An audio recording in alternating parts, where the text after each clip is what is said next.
Now, repeating the process we followed with Stanley, we'll color Emma. I have already prepared the color palette. So let's start with the skin using the technique I recommended.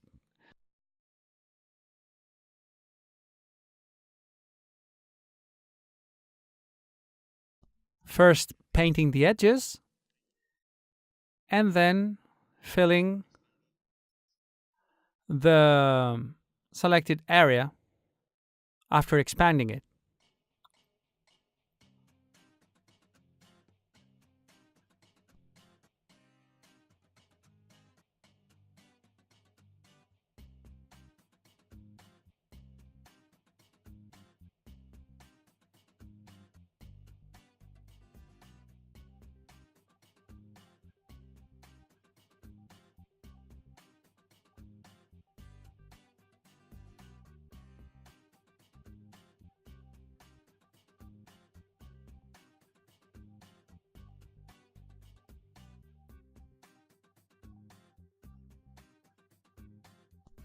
Now with the hair, I picked this redhead tone.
Now with the eyebrows, I'll use the same color tone, a bit darker,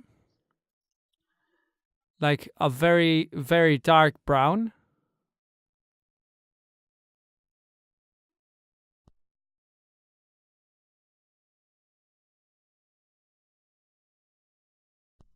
A new layer for the face.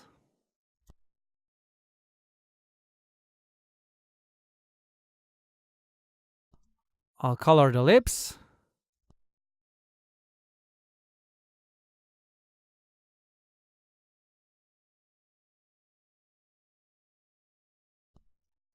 And the eyes will be a dark gray.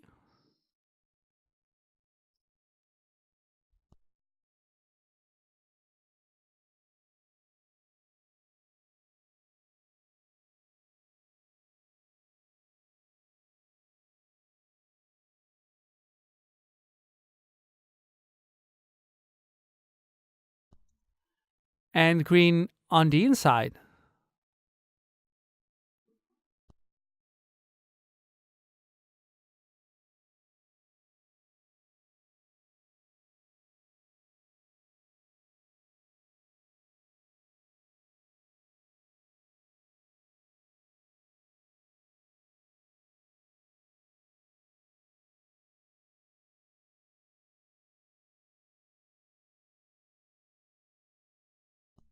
A color like this one for the inside.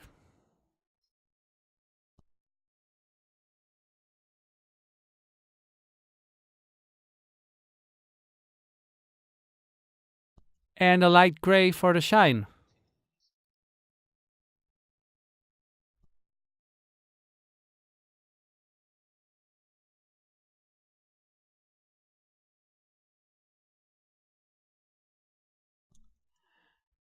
And the same for the dress.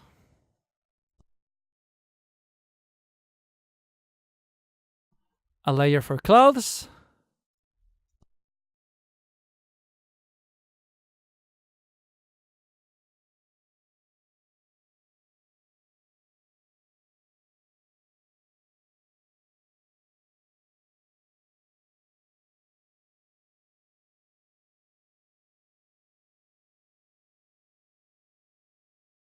And now we'll start with lights and shadows.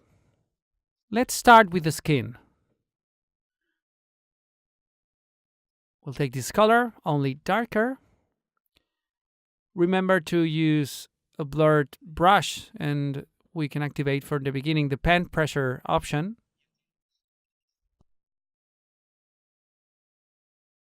Control click the thumbnail, and we begin.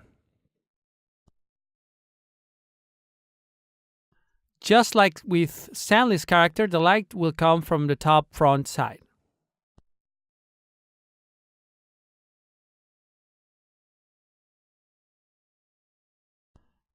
Check out this detail.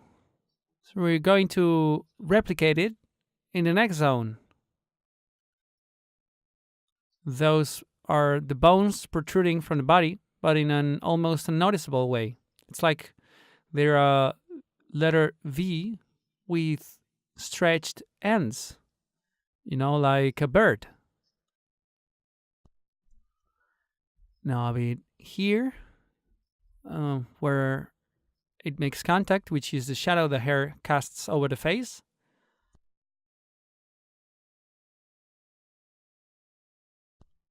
Under the eyebrows.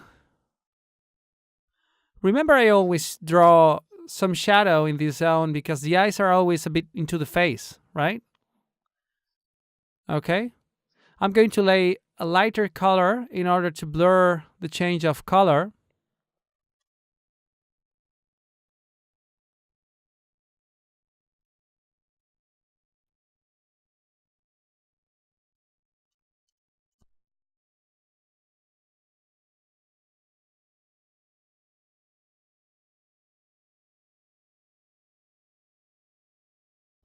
In the nose, we'll use this color, but a bit redder, as we did with Stanley's nose. Let's paint a bit here. And on the cheeks. Let's lower the opacity so it looks more like makeup. We make the brush bigger and we paint.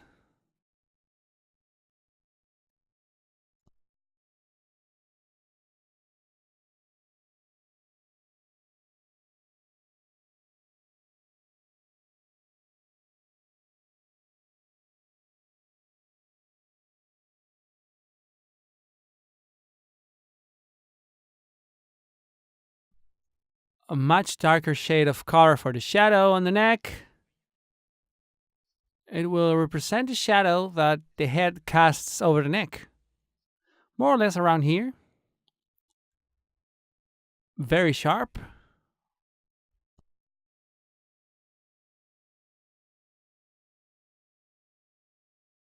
We'll also paint the shadow the dress casts over the skin. A bit here. We'll make the brush bigger. We'll take from the first tone of shadow, which was smoother. Oh, wow. I'm going to turn back some steps because I accidentally deselected the skin layers non-transparent pixel. So there we go.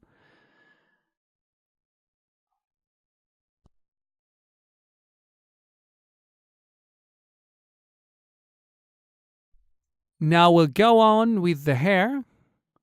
So control click on the thumbnail. So we select the hair. For all this zone here and behind the neck, it will be much darker, as you can see in this image at the bottom. So let's get this color. And on the hair layer, we'll start painting. More or less around here.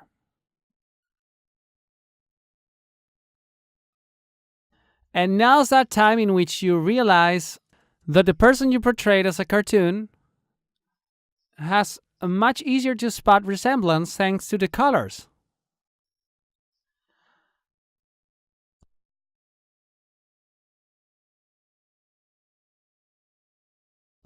As I said at the beginning, as a basic aspect, since they have the same colors besides their characteristic features, they're easy to recognize.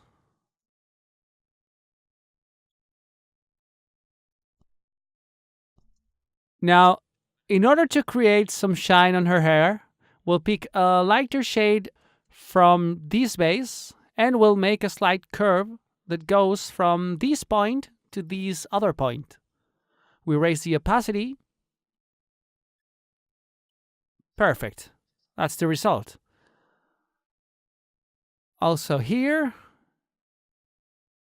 and here.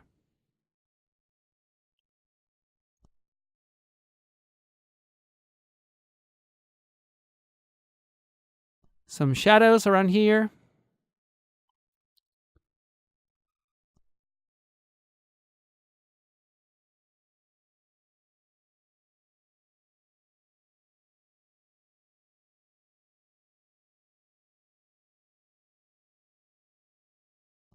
Now a bit of light for the eyes. So we'll take this gray color, lighten it a bit, then control click to the faces layer thumbnail, and we paint following the spherical shape the eye has for the light.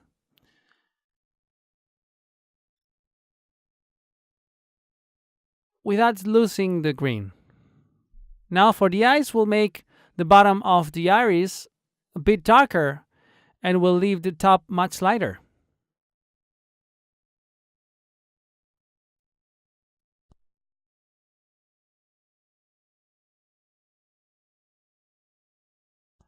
Just like we'll make the center darker.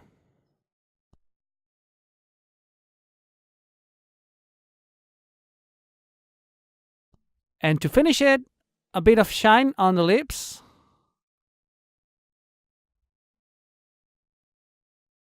We see that the shine is much more exaggerated because it's the makeup shine.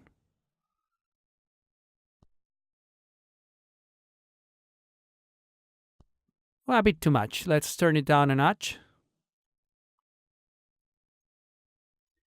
Perfect. Now we have the color of the character. Now, as a last touch, something I'll do for both characters is, if you want to put some more color on the lines, a very nice detail would be in the lines layer to create a new layer on top of it, and over it, selecting it, pressing Alt and hovering the mouse between both layers, you'll see this icon with an arrow. If you click on it, you'll create a clipping mask and it will only paint on the layer below it. So the only information in the layer below it is the line. So what I paint here will be masked with the shape of the line. Let's see it. For example, in the hair, I'll select the darkest color there is on the hair and I'll darken that color a bit more. Now, if you paint on it, you'll see a slight coloring on the line and it won't be completely black. Hence, we'll get this result. We'll do the same with the skin. We'll select the skin's color, darken it, and make it redder. And we'll paint over the line. Here on the nose, the corner of the lips, the ear. And notice it gives a much better look to the illustration. You know, a colored line. Remember, select the darkest color from the coloring stage, and the line should be a darker shade of that color. Same with the lips. We select the darkest color, darken it a bit more, and paint on the line. And you'll see that the character looks much better this way. We could do the same with Stanley. On the inking layer, which is the line, We create a new one over that one, Alt plus click in the line between both layers. So we create a clipping mask and we select the darkest skin tone, which we'll use to paint over the line. So we'll get this light colored line effect. In my opinion, the character looks much better.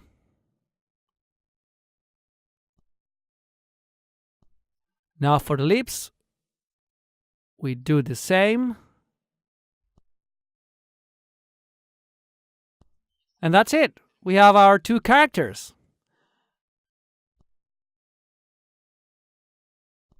Emma Stone and Stanley Hudson from The Office.